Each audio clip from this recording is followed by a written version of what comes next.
We've got a new research study that we're doing with the DARE procedure as well, and that's with total knee replacements. And we're looking at a novel antimicrobial agent.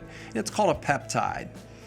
Peptides have been out there in the world for thousands of years, and they're a natural, basically an antibiotic if you want to call it.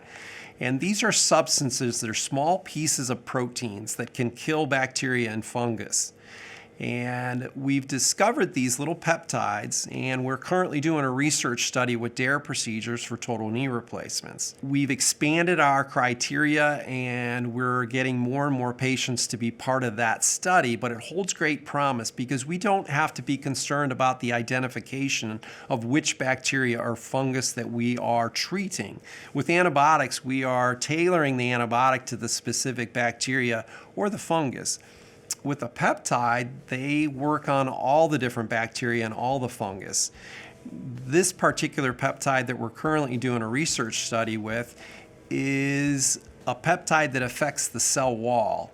And once it affects the cell wall, it doesn't allow materials to pass in or out of that bacteria or that fungus, and then it can no longer live, and we're able to kill off without knowing the identification of that organism.